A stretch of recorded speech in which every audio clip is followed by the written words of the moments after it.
We have this belief system that men are forever fertile and women are only fertile till 35. If they compare the 25 to 29 age group versus the 35 to 39 age group, there's about a 3% drop. So, and that's literally like not a cliff, right? It's more like a slow, small decline. And the reality is that's not just in women, that is also happening in men. Neither one of those belief systems is actually true. It's unfortunate that in the last 75 years, we've seen massive decline in sperm quality and count. There is a statistic that if we keep going at the rate that we've seen that decline happening in the last 75 years, we have another 15 years before the majority of men don't have any sperm left. Welcome back to Plant Fueled. If you're new here, welcome. If you legends are back for another episode, welcome back. I'm your host, as always, Callum Weir. Today's conversation pulls back the curtain on a topic that so many of us think that we understand, but probably realistically don't, and that's fertility. We hear a lot of noise about falling birth rates, declining reproductive health, and all sorts of myths around estrogen, testosterone, and the so-called death of sperm. But what's fact? What's fiction? And what actually matters if you want to optimize fertility? And this goes for both sides, whether you're a man or a woman. If you've ever just been told that fertility is a woman's issue, spoiler, it's not. Men, your swimmers are also clocking out early. And no, AI isn't going to save you yet. And that's where today's guest comes in. Dr. Aumatma Simmons. She's worked with thousands of couples across the world, blending science, lifestyle medicine, and compassion to rewrite the story we've been told about reproductive health. Together we dive deep into the big questions: why sperm counts are plummeting, and what can men actually do about it, the role of hormones like estrogen and testosterone, and the truth about testosterone therapy and the impact it can have on fertility, why fertility isn't just a woman's issue, and how education is still failing both genders, the myths we've been sold about age, IVF, and reproductive decline, and even how AI can shape the future of fertility medicine. This episode's not about fear or doom. It's about clarity, empowerment, and reclaiming a conversation that's being clouded by shame, stigma, and, well, bad science. Now, a quick heads up to any of you watching on YouTube. We did run into some technical difficulties, so towards the end, the screen cuts to just me. But I promise, the conversation is still there. The conversation is still so powerful, and it's worth sticking around for every single second. And before we jump in, if you're enjoying what we do here, if you learned something from past episodes, or just simply think that conversations like this deserve to be heard, do me a favour, hit the follow, drop a review, or share it with somebody that needs to hear it. It costs you nothing, but it makes a huge difference. And honestly, it helps me keep bringing you these conversations without having to sell you protein powder or dodgy hormone hacks. Alright, to Dr. Aumatma Simmons. Let's dive in. Peace and plants.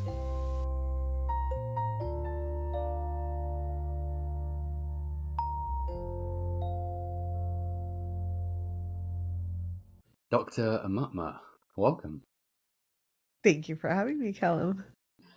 I have done a few episodes in the past, surrounding, things like preconception, pregnancy, trimesters, aftercare of pregnancy, but haven't really talked about fertility. I mean, it's come up a few times, and it's definitely a big talking point that I assume is still very underplayed.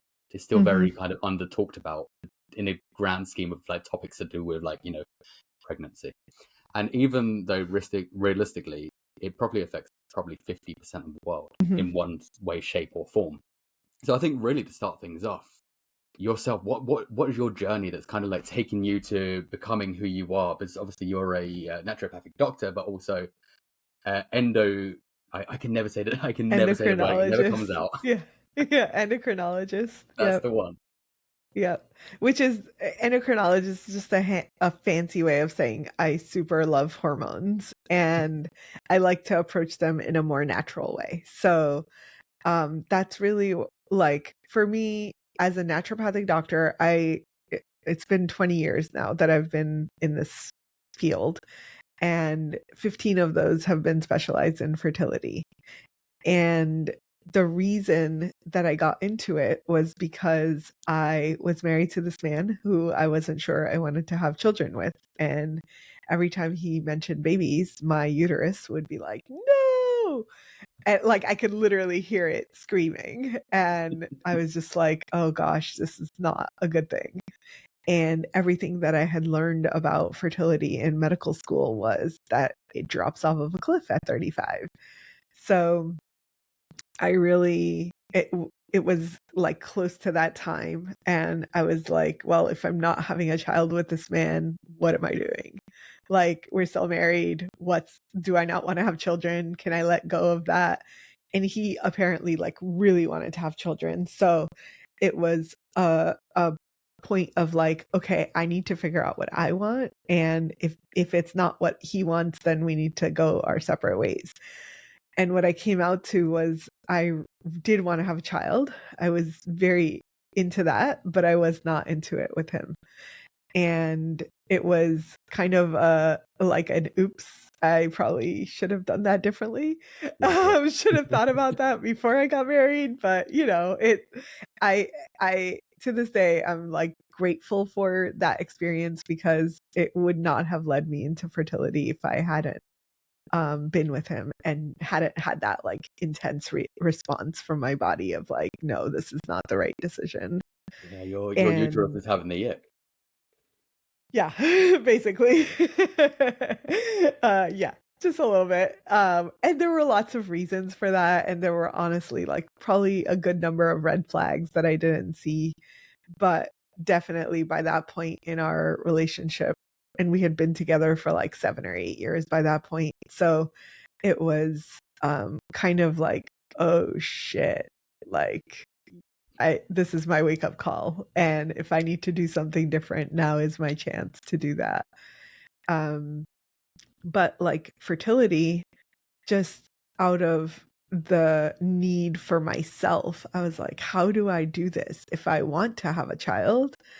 And if I think about how much it takes to invest in a relationship to get to that point of like, okay, we're committed, maybe we get married, and then like think about starting a family together, like that's a long journey. And to get there with someone else is going to definitely be longer than 35, which is like the drop off for women's fertility, supposedly. So I spent a lot of time like trying to figure out like what is the truth here? Is it true that our fertility drops off a cliff? And if it does, then why?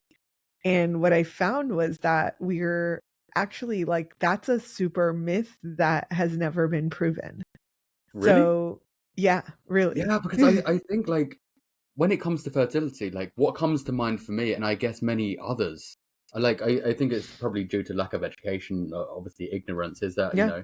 fertility, when it's coming from a woman's point of view, that, it's 30 to 35, you drop off, Yeah. you're kind of pointless afterwards. You're no use Yeah. realistically for after Right. 35. I think that's the kind of what's the narrative that comes Right. across. Right. Yeah. So that narrative came out of the 1800s in France, where churches, not science, churches were documenting that women were not coming to get their children baptized. So basically, for me as a scientist, I was like, what? That's super weird. Like, why would we have this belief system out of something in the 1800s? So I looked it up and I was like, what is the life expectancy of women in 1800s France? And it's like 32.8 or something. So it wasn't because they're like declining, it's because they were dead.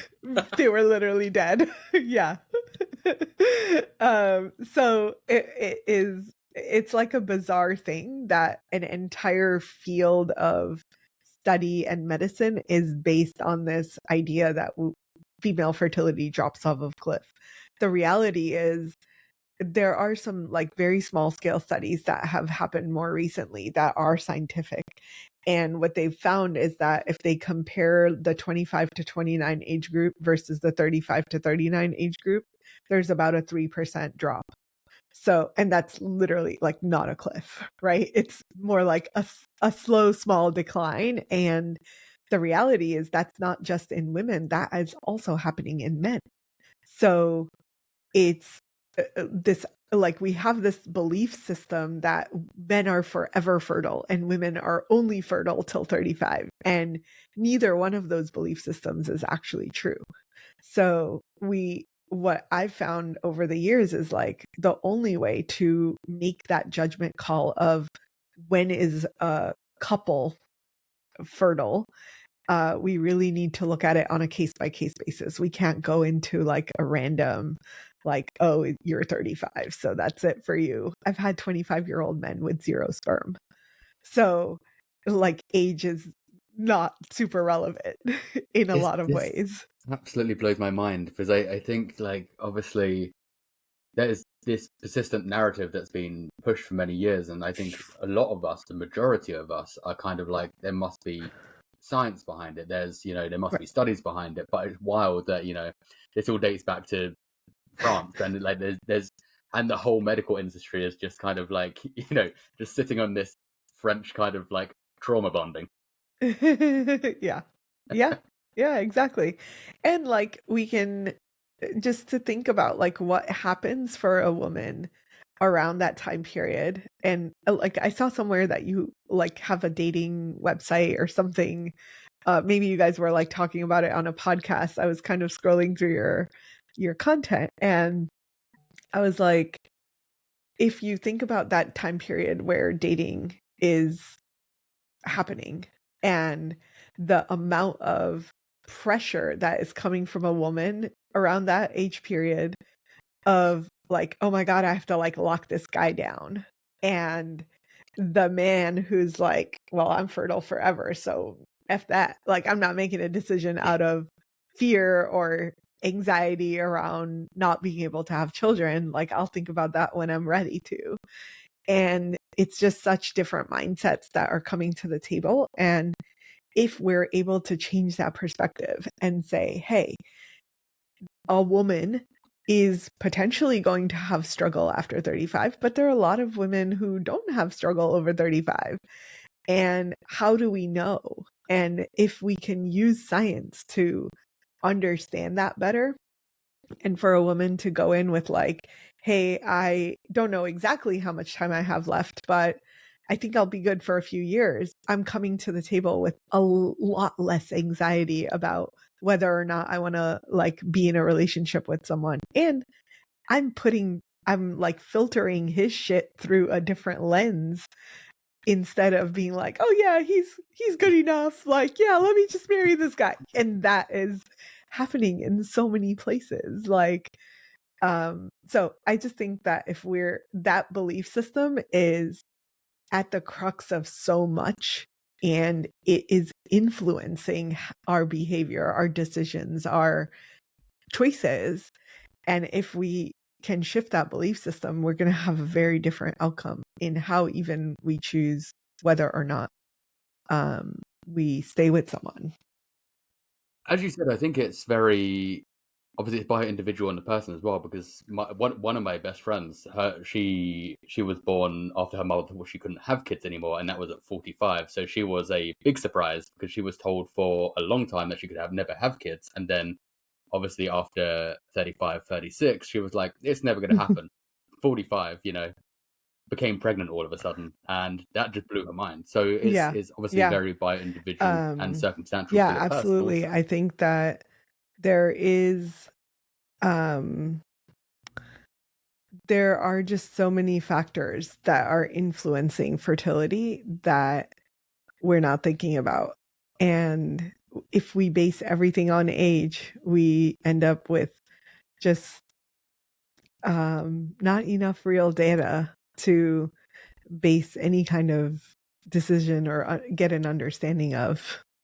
Which is surprising because I think the narrative that we have, obviously, you need to have kids now, you need to have kids before 35, and otherwise it's too late, and that's making people worried, and they kind of rush into things, and then they rush into things before it's too late.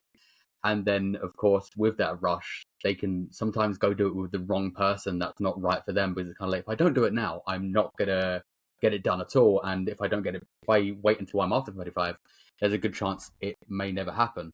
And then obviously with all of that, that causes stress, that causes anxiety as well. And that causes a lot of different dilemmas for a lot of people.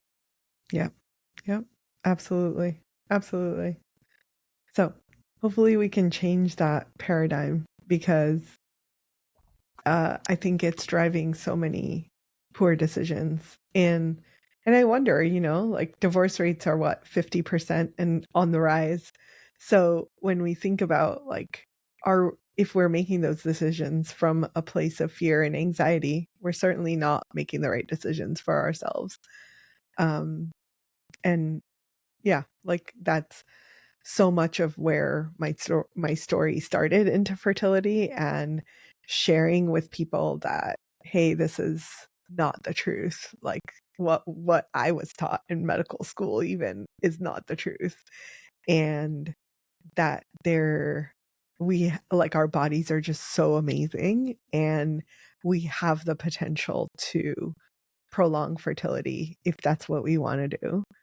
Uh, and we can do that in like relatively simple ways. Like diet and lifestyle can support us in keeping our fertility intact for a longer period of time. And um, that is just a more empowering place to be. So for somebody that wants to become, you know, as fertile as possible, like throughout their life, Mm-hmm. like let's go with women's side first. We'll get into men a bit later. Mm-hmm. So what can we do to kind of create the best environment for our bodies, the best environment for, our fertility to be successful in this part of life, in our quote unquote later years, I guess? Mm-hmm. I think that there's probably like 3 or 4 things that I think create a very solid foundation. And they're not the end all be all, but this is a really good starting point for most people. One is to look at our diet and make sure that we're eating what is aligned for our bodies. And that diet isn't necessarily the same for everyone, but whatever our choices are around diet, that we're doing what is beneficial and is anti-inflammatory. Inflammation is at the core of almost every disease, fertility included. So being able to be anti-inflammatory is going to be helpful. In the other thing with diet is having like a plant forward approach is good for a majority of people. There are lots of trends that are saying otherwise. It's hard for me to believe those because plants are offering nutrients and vitamins that you cannot get from other places. So really like prioritizing the plants. Even a lot of people conflate fruits and vegetables as the same. And I often have to be like, no, vegetables get way more bandwidth than fruit does. Fruit is good, it's beneficial, it's in small amounts a really good thing to have. But if you're not eating adequate vegetables, that's going to be problematic. So getting adequate vegetables, and then just like eating whole foods. So staying away from the stuff that's super processed, and avoiding the things that are like um, just marketed to us as health foods or the latest and greatest, stay away from all that. Um, so that's a really good starting point for a decent foundation in diet. In Yeah, terms, oh yeah, I go think what for you it. mentioned which I think is great, is the fact that, like, don't go for the things that are heavily marketed towards being good for you, because you see a load of things that are like gut forward health, like the proteinification of everything, and although Yeah, these things look good because we're like, oh, protein, or like, like gut health, doesn't necessarily mean it's great for your gut. It just may have something that may benefit the gut, but it's not going to be the determining factor whether you're going to be healthy if you eat this high protein gut healthy bar. yeah, yeah, exactly, exactly. Um, and then in terms of foundation number 2, I think is water intake. And I think a lot of us Nice. Perfect timing. A lot of us forget that we are majoritarily water as our makeup. So we need water. We need water for our hormones to function well. We need water for inflammation to be at bay. Just like everything functions better if you have adequate water intake. And ideally, that water is not coming from a plastic bottle. And we're going to talk about that in just a minute. But not like trying to avoid the plastic. Glass or stainless steel is the way to go. And getting good quality water, ideally. So filtered in some way, getting rid of the major like toxins and garbage. I don't know if you guys over the pond have that issue, but the water here is, at least in Houston, is toxic. So most people I've noticed here tend to use water bottles. And like one of the first things we did when we moved into our home was put in a good like whole house water filtration system, because it's essential that we don't have to rely on plastic water bottles, bottled water to get our hydration needs met. So water is a really good foundation. And then sleep is probably at the top of my list, because so much is happening while we sleep. And the melatonin, which is the hormone that we're producing just before bed and through the night, is helping to literally rejuvenate the ovaries and testes. So our reproductive system relies on this signal. And a lot of people will say, well, I take melatonin. And I'm like, okay, that's helping you sleep, but it's not necessarily like doing the rejuvenation action that your internal melatonin production would do. So ideally you're getting high quality sleep. It's not disrupted by screens and blue light and stuff like that. And then we reset our circadian rhythm with sunlight in the morning. So ideally, like getting that sun onto our eyeballs, it triggers this part of the brain called the suprachiasmatic nucleus, which essentially creates the cortisol that we'll need through the course of the day to have a good circadian or like sleep wake cycle, basically. It's almost as if the things that come naturally to us or should be natural and we've been doing for hundreds and thousands of years are the things that are the best for us. Yeah. Yeah. Who would Yeah, have thought? absolutely. It's like our world has gotten so modern, and we've tried to like, oh, this is going to make your life easier, and it might, but that thing that is going to make our lives easier is going to depend on how we utilize that thing. So computers were great and are like these days are essential for being able to work from home or doing this podcast interview or whatever. But it's all about how we use them, right? If we can't turn our brains off because I'm still working at 10 o'clock at night, that's a problem. So it's almost most of the time it's user error. It's like all these things that were meant to design to like help us in some way can also harm us. And we just have to be able to like draw that line and say, hey, this is not actually beneficial for me. So how do I take a step back from that and not and still like live in alignment with what my body needs? And it's hard to do sometimes. So I understand it, I'm the first one to be like, oh, I gotta check my phone for something real quick. um, but yeah, doing that on a regular basis disrupts the production of melatonin, which is so essential for our sleep, our rejuvenation, and the rest of our hormonal system. I think that's the thing. We have all these, gadgets and everything these days, phones, computers, laptops, all these things that are meant to make our lives easier and progress us into the future. But while they're progressing us into the future, they're also pushing our bodies back to the point, like, Yeah. kind of like reversing where we had come from, which is obviously detrimental to our health in many different ways, not just fertility, but in like various other, whether that be like nutrition, whether that be, sleep, anything. There's always something that's gonna with when there's something that's gonna benefit you, it's always gonna have a discouraging effect at the same time. It's gonna Mhm. have some dangerous effects. And whether that be, lack of sleep or like we're just scrolling through TikTok or checking your emails and like, and as you said, you can do that. I know full well I do that as well. I shouldn't Yeah. be checking my phone first thing in the morning. I should be going out and like getting a bit of sunlight once in a while. Yeah. And sometimes that doesn't happen. Also, living in England, it's not, you don't really want to go out in the rain and kind of stare at the sun. But it's one of those things that we should be prioritizing. But Yeah. I think like have a lot of like data sources now. We can get various metrics from so many different things. For instance, like smartwatches and multiple things that also then Mhm. have your biological age and then your chronological age as well. Yeah. And obviously Yeah. that knows your lifestyle and like your world and everything that you're doing, your environment, your habits, your if you're drinking, you're smoking, you name it, they Mhm. all have a part to play. But Yeah.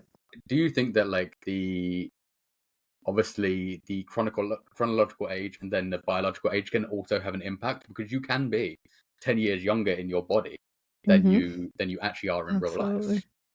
Yeah, absolutely. I can say that at 44, my biological age was 34. And at 34, my biological age was probably like 38 or 40.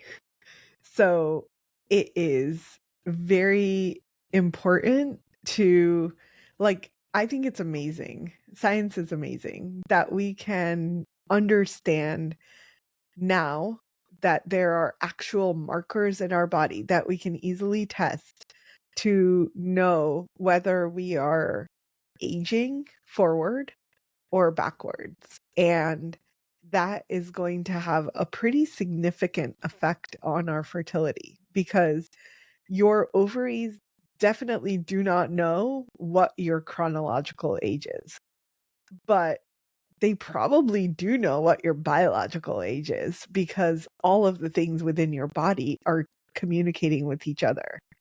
So if your ovaries are like, oh, we're 34, then that's what it's going to believe, even at 44.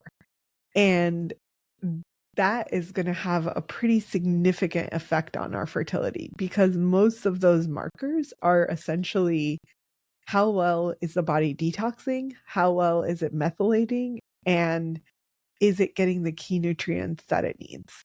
And if those three things are happening throughout the body, then we're aging backwards. And what's awesome is that we can change it, right? Like, we can improve our biological age, which is great because it puts the power back into our hands, rather than, oh, I'm like, this is the year I was born, so I'm pretty much destined to be whatever the age is.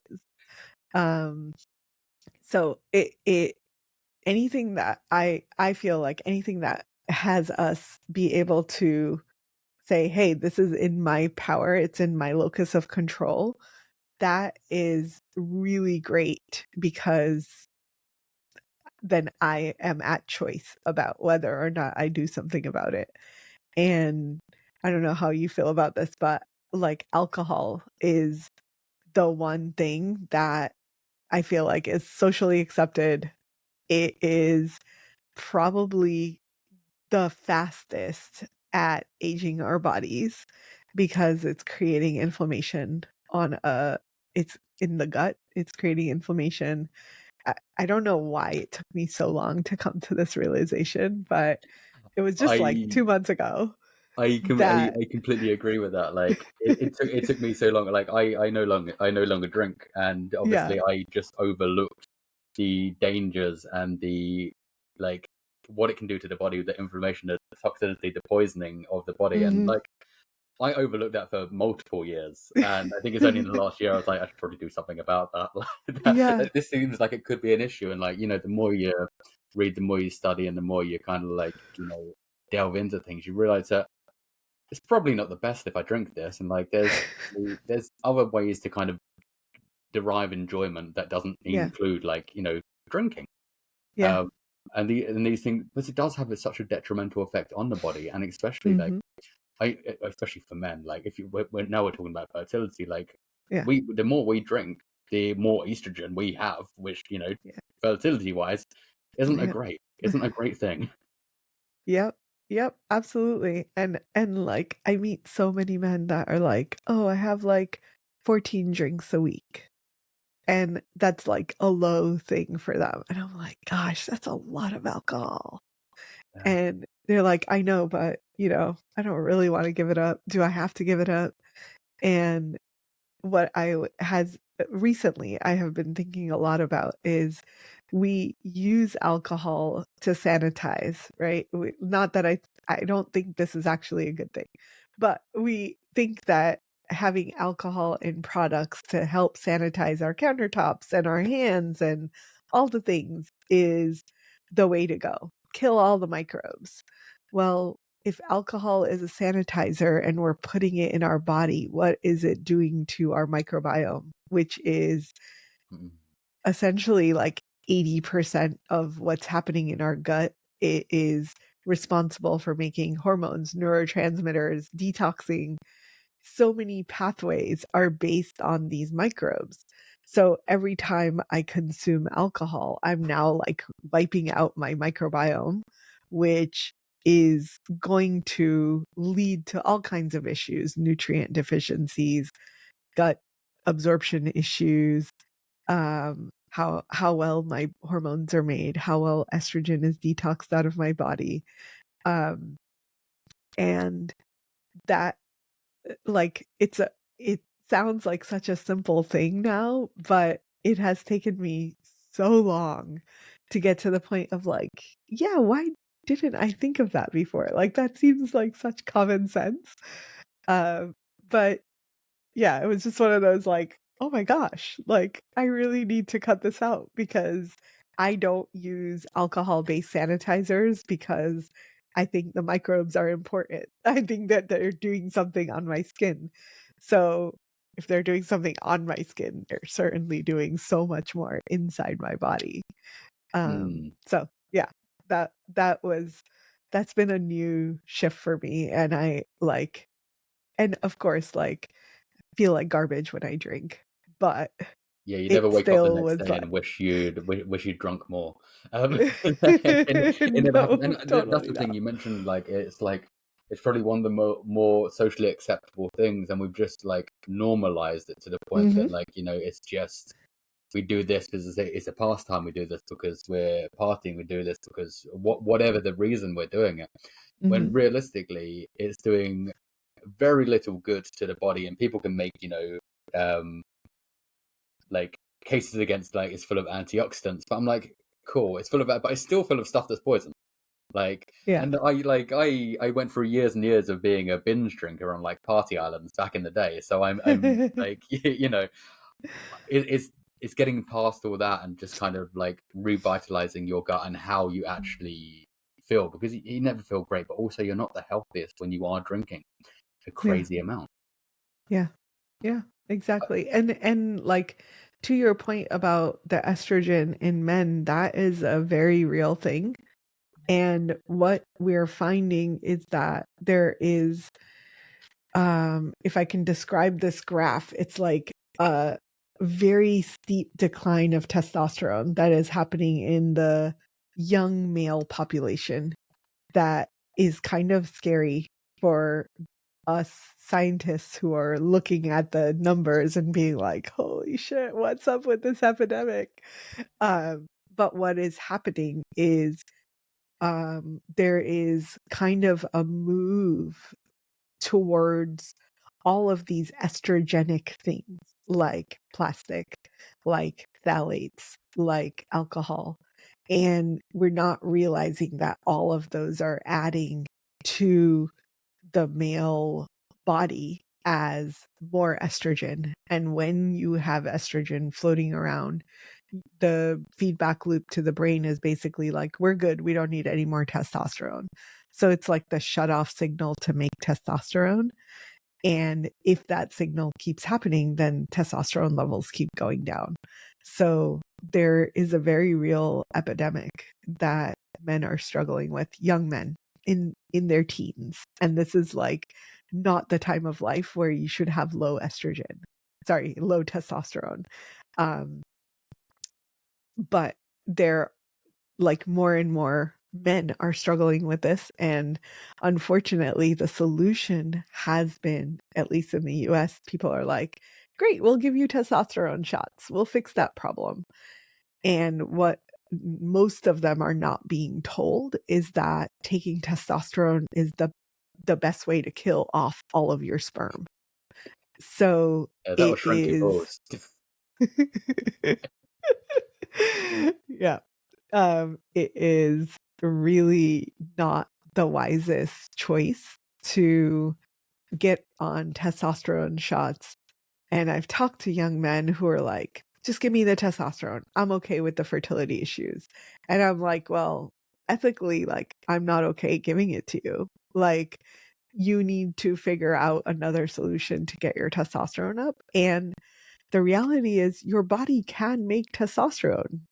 Replacing it is not the solution. It's figuring out why are your levels so low and what can you do to like naturally boost your body's ability to make it. So really like getting rid of the estrogenic stuff in our environment, in our what we're putting into our bodies. It's really, really important. And unfortunately, like meat is laden with estrogen. Like most animal protein is being pumped full of estrogen because it will make the meat more plump and fat. And it takes it like you can sell it for more money because now it weighs more or something like that. So really like companies are um doing things to the food that we eat as a way to kind of maximize their profits. And unfortunately, the payment of that is on our bodies and the way that our bodies are not designed to function that way. Yeah, we are in a strange time where we are physically just kind of doing everything up. But we're as much as we think we're looking after our bodies, we're also not looking after our bodies at the same time. And I think that kind of plays into what you mentioned on your TED talk, which is, you know, survival versus kind of safety. Yeah. And what is survival versus safety? Because I think for a lot of people, most people think survival is like, like you're just trying to stay alive, and safety is like you've got a house, you've got a home, you're content, and yeah, survival is out in the wild. Mhm. Well, our bodies kind of see it that way. So it is the responses of fight or flight, cortisol, noradrenaline, adrenaline. Those are the main hormones that are triggered when we are in fight or flight mode. And we are in fight or flight mode more than we realize.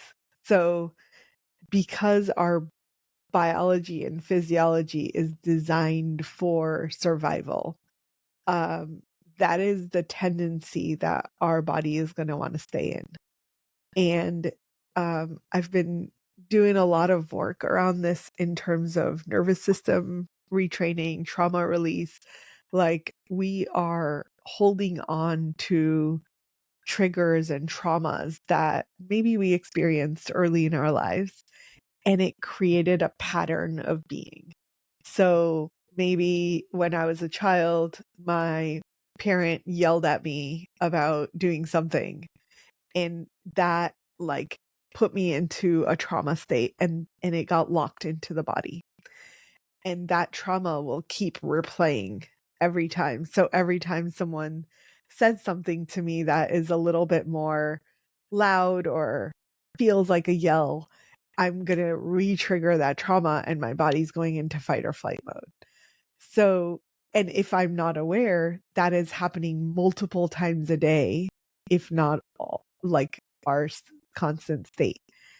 The additional layer that I feel a lot for women is we are being put into the box of the male paradigm, which is the male body functions on a 24-hour clock. It is wake up, go to bed. That clock is constantly going. So for men, when men experience kind of like, hey, it's time to go and do this thing that I need to knock off my to-do list, there isn't a degree of stress that's related to it. For women, we're trying to like fit into that box, yet our bodies function on a 28-day clock. So the menstrual cycle is literally the template for how our bodies function. And we're so out of sync with that rhythm that it constantly puts us into survival mode.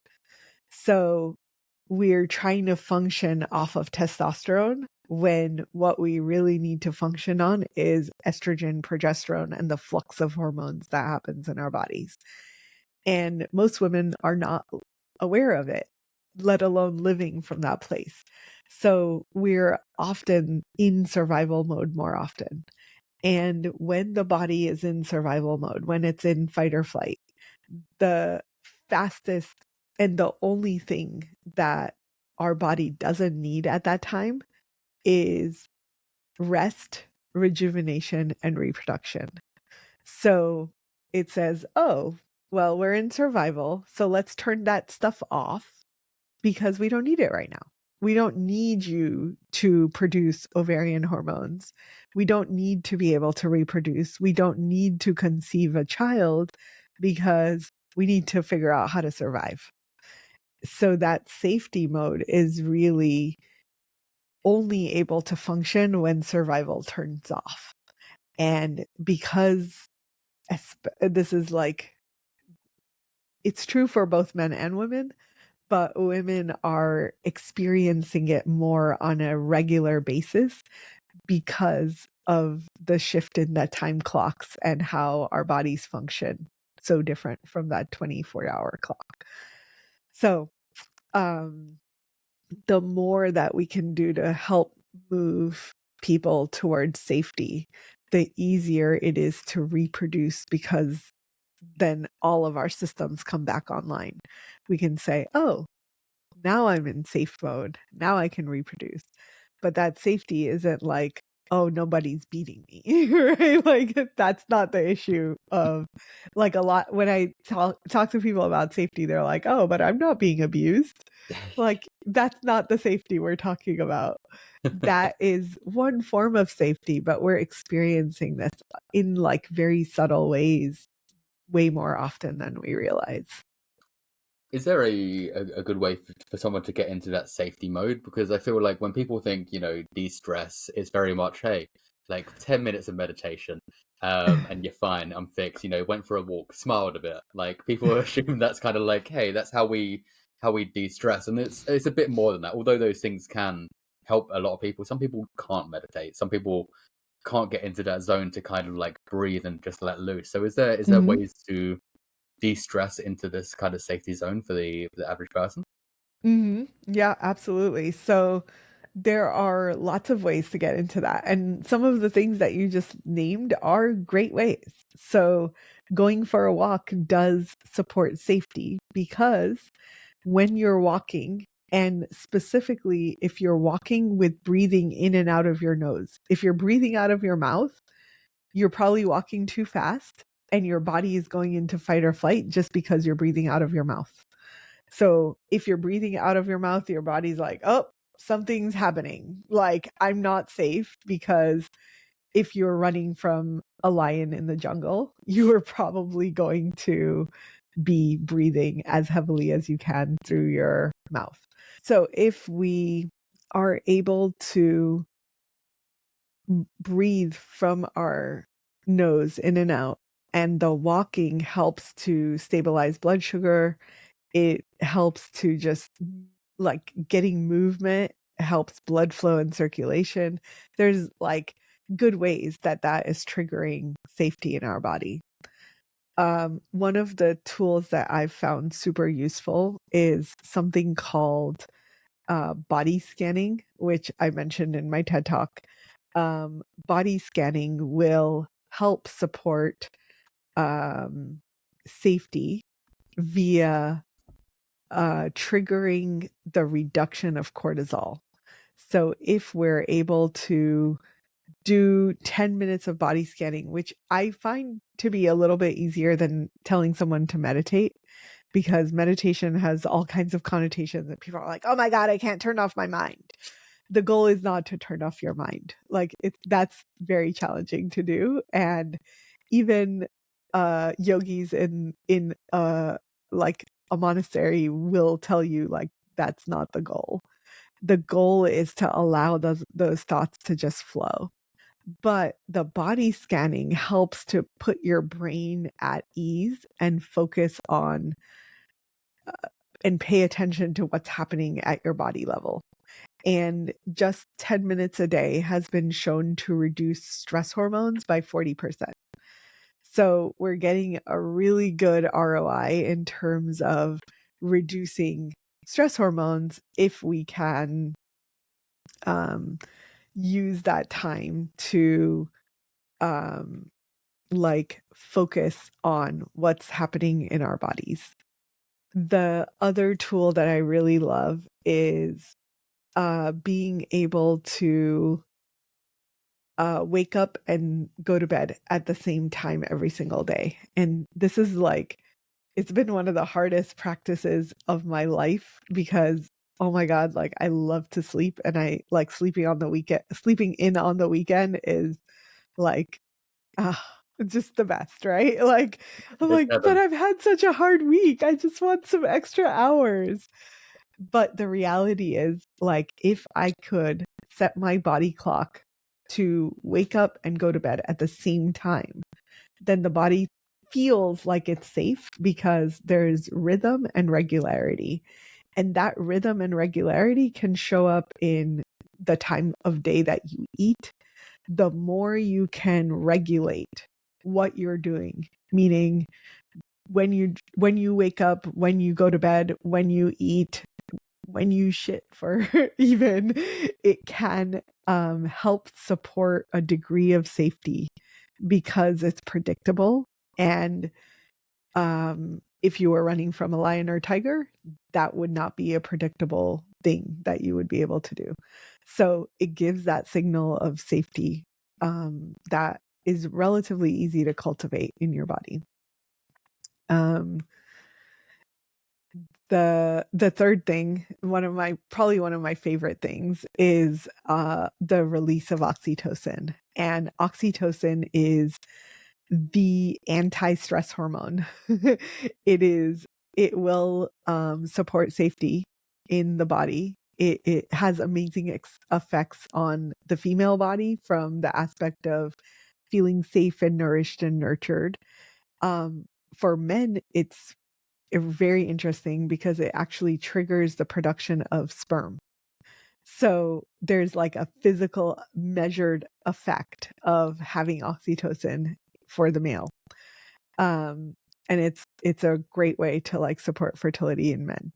So oxytocin is released in lots of ways, but touch is probably the top way to release oxytocin. So that cuddling after sex is probably one of the easiest ways for men to get that oxytocin.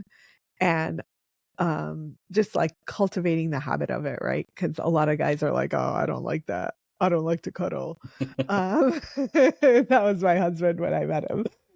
Now he's like, can Now we he's a just changed cuddle all man. the time? Yes, he sure is. He loves it now.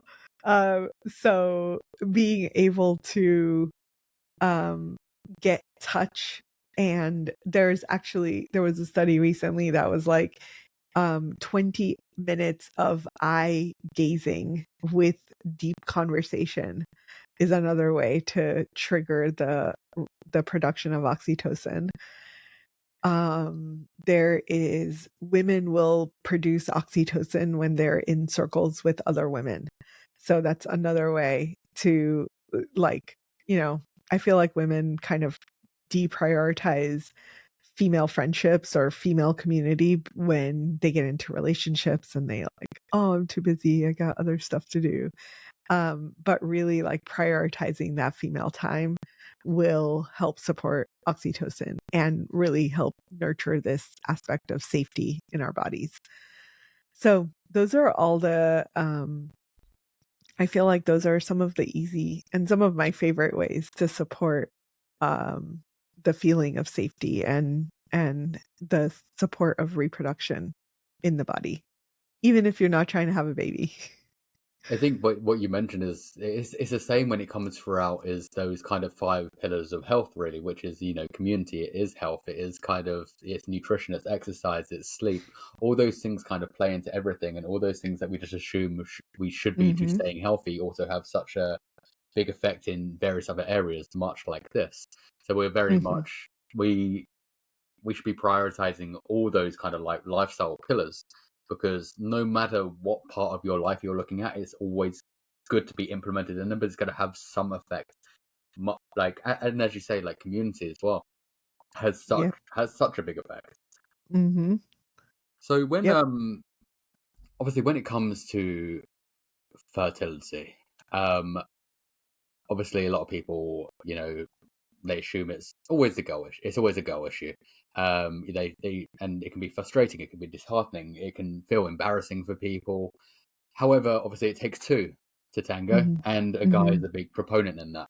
Mm-hmm. And a lot of people are quick to blame the girl. Maybe like, "Hey, your ovaries aren't working. Whatever your eggs aren't there." But it could also be the partner issue. So, is there telltale signs that the issue actually might be the guy? Mm. I think one of the probably the biggest sign is pregnancy loss. So when a woman experiences a pregnancy loss, in my experience, about 80% of the time, it's a male driven issue. That doesn't mean there isn't something also happening on her side. It just means that there's almost always going to be something going on his side that is contributing to that loss. So that is often the biggest like sign per se. Other than that, I feel like it's a little bit more challenging because men don't necessarily have the feedback loop that women have in terms of the menstrual cycle. Mm. So it's a little bit harder to assess whether or not it's a male related issue. But I feel like because 40 to 50% of fertility issues are going to have a component of male factor, that means I'm not saying that it's always just men. I'm saying that it's more likely men and women 50% of the time. Uh, that it's really vital that men get tested sooner rather than later. So there's a lot of like the culture and the paradigm is it's never the man, right? And like even you go to an OBGYN or a reproductive specialist and they may even test the sperm and say, "Oh, your sperm are fine." So what is it that they're saying? And what I've found, and the only reason that I have come up with why they would say something like that is that men are treated a lot in the fertility world as a sperm donor. And the assumption is that if a couple is not getting pregnant, that they're going to do IVF. And if you are doing IVF, the need for really high quality sperm kind of goes away. So, because the science kind of adapts to being able to use um use maybe the 5 or 25 or 30,000 sperm that are available instead of the hundreds of thousands that would be present in natural conception, that would be necessary in natural conception. that number goes way down when we're doing interventions like IVF. So the fertility specialist that you're working with is seeing that and saying, it's fine, we can work with it, right? So their bar is very low because they know that the technology can override the need for really good sperm. When they come and see me, I'm like, no, sorry, these are shit sperm. Like, this is a shit show. Just go. Goodbye. Like, this is never going to work. And the guys will often be like, but I was told that they're great. You're saying something so different. And I'm like, yes, because in the body, like when you want natural conception, your sperm have to overcome multiple layers of challenges to get to the egg in order to fertilize it. And we're designed that way. The female body is literally designed for that challenge because we want to filter out as humanity, we want to filter out the sperm that are not good. There's there's actually a really cool book that is kind of scientific, kind of fiction, called Sperm Wars. And this the author talks about how if there are multiple sperm present from different men, they can actually, like, a male body will perceive it and put out quote unquote killer sperm versus the more gentle sperm that are going to be peaceful and not have a war in a woman's body. So like the human body is just designed so beautifully and so magnificently that we are literally like creating life from the aspect of we want the best of the best of the best. And um if we realize that, then we know like the importance of sperm and the importance of good, healthy, viable sperm is really tremendous. And it's unfortunate that in the last 75 years, we've seen massive decline in sperm quality and count. And there is a statistic that if we keep going at the rate that we've seen that decline happening in the last 75 years, we have another 15 years before the majority of men don't have any sperm left. That's crazy.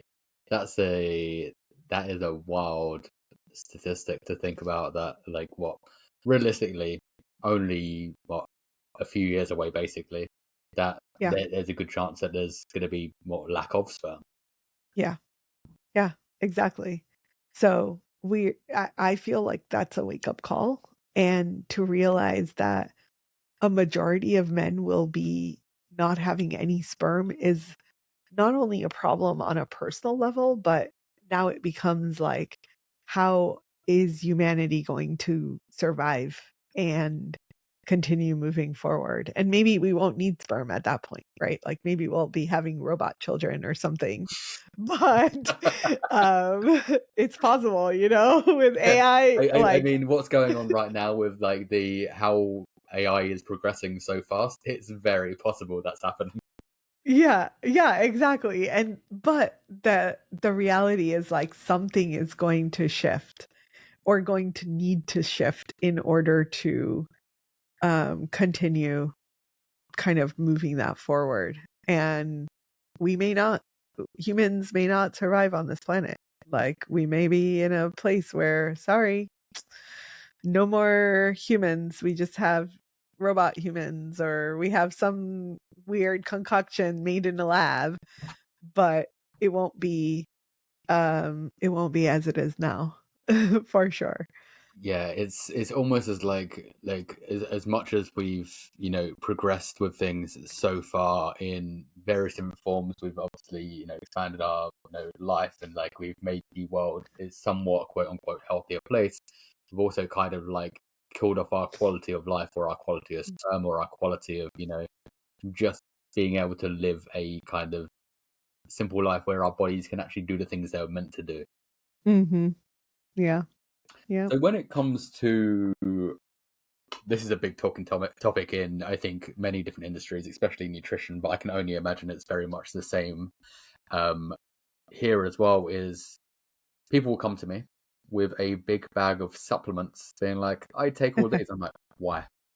Like, no, there's no reason to be taking all of these. So I feel like there's probably a ton of supplements that people are taking that aren't necessarily doing anything for them. Yeah. Yep. That is absolutely true.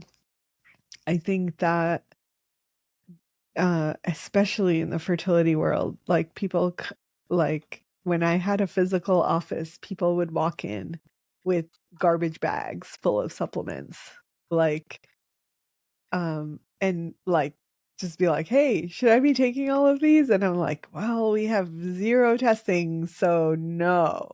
Like, I don't really think that you need all of this, but let's see what you actually need. And what I've found over the years is that people are often taking the wrong things because they hear on social media or online or read it on Google or found it in a Facebook group, whatever, that someone's fertility was helped by XYZ supplement. So then they go out and buy that supplement and start adding it in. The reality is that with fertility, you want to be super focused in on what is the thing that you need. And for me, that's based on what is the root cause of why you're struggling with fertility to begin with, and what is your body's need in that space. So, for example, if your fertility issue is driven by H. pylori in the gut, which causes inflammation. There's a good amount of research that it negatively affects fertility because it has to do with the stomach acid levels, the absorption of nutrients. It has a bunch of like downstream effects. There's inflammation from having this infection to begin with. So taking supplements will never overpower what's happening in your body, right? You have this bacteria and you can take all the supplements in the world. It will not fix what is happening because they're the wrong things for Yeah. what you have that's happening. So for me, I really have gone deep into let's test. We're not guessing about what you need. We're not guessing about which supplements are the best. If you've been struggling with fertility for a long time, we need to do some testing. And if you're in that early phase, which I think there are so many people that are going to be in that like 6 to 12 months of trying where their OB or fertility doctor is not talking to them. They're being told, just keep trying, you're fine. You don't need anything, just keep going. And those people are at a severe disadvantage because there's no testing that's being offered. Yet the woman might be like, well, I have irregular menstrual cycles. Shouldn't I do something about that? Or I got off of birth control and my period never came back. How am I going to get pregnant? So those types of people are going to be at a loss with, where do I go? What can I do? And part of that's been a lot on my mind for the whole time that I've been in this work. But in the last 3 years, we've created some technology to be able to analyze and assess what might be the root cause so that these people in this window of time that aren't getting any support can go online, do this assessment, and get a response of like, okay, these are the factors that are happening for me. Let me take the supplements that are very specifically designed to target that specific thing. So let's not go out and like one of my professors used to call it the shotgun approach of like, let's just shoot up everything and see what fits and what lands. Like that approach doesn't work because our bodies just get so confused about what are you trying to do? You want to heal the gut, or you want to boost this hormone, or you want to reduce inflammation. And you can't like tell it to do everything all at the same time. That's like overload. That would be literally like, here, talk on the phone and do this podcast interview and write a paper all at the same time. You would never sign up for that. It would just not be possible. Yet that's what we're doing when we're telling like, hey, do all of these things because I take all of these different supplements all at the same time. The body is just going, well, you're confusing me, so I'm just not going to do anything. I'm just going to sit here and make very expensive urine so that I could like, I can process what you're putting in.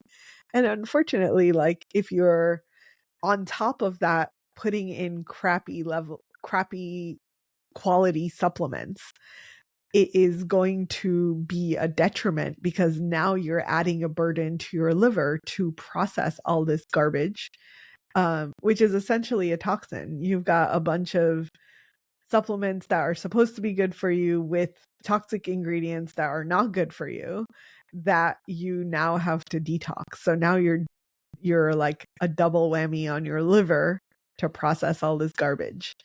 And it's unfortunate that we are in a world where people just are like, oh, I just take a supplement for that. Because there are it's not a quick fix. And we really think multiple times before giving someone a supplement. We make sure like, oh yeah, this is going to like upregulate this pathway over here, but it might do something different in a different part of the body. And we've considered like, hey, that might not be the best thing for you. Let's see if there's something else we can give you instead. So really like having someone who can guide you, or for like our tech that we've created, like that tech is designed with algorithms, AI. Like we've done everything we can to be able to accurately assess what's happening for people so that they can have the best support without needing to talk to people that, you could talk to me, but it's going to cost a bit of money to do that. So in lieu of that, we can give some support to people that just don't have the access or don't even realize like, hey, I could be doing something right now, while my fertility doctor just said, wait another 12 months before they're going to even see me and get support for my fertility. It's amazing that you've got that implemented so people can work out certain things that they need as well. Because I think in this space, some people can feel very lost, very overwhelmed, very anxious. It can be very depressing for a lot of people that don't know what's going on and can't get the results they want. Yeah, absolutely. It's taken quite a bit of time to create the technology and get it to the point where we can say, hey, we've not only created this with like, it's kind of been like the process of transferring my brain into technology, but also back it up with testing. So while we were creating it, we actually did a test period where we said, okay, for all of our patients who I've been working with, who I know their cases inside and out, let's take them, put them through this technology and see if it will give them the same outcomes that I would give them based on lab testing and, like the experience of having my brain. And it was really cool to see like how many people came back and were like, oh my God, that's exactly what you told me. And I was like, I know, it's my brain. They're like, no, but it's so accurate. I'm like, I know, that's what I was hoping to figure out. So thank you for that. Thank you for confirming it. That's amazing. That's incredible. So before we round this off, Yeah. where can people find you? Because people that are curious, they want to know more, they want to know a bit more about this technology or kind of sample it themselves or find you. Where are you? The best place is on Instagram. So at Holistic Fertility Doctor on Instagram. I'm pretty active in the chat, so send me a DM if you need some support. We also have a couple of websites that we can probably throw in the show notes. Holisticfertilityinstitute.com. That's our practice and like one-on-one kind of support. And then madrefertility.com, which is the assessment and figuring it out on your own and getting the tech to support you. Amazing. Yeah. Dr. Aumatma, it was a pleasure to have you here. I'm grateful for you. Yeah, thank you for having me. This has been a wonderful conversation.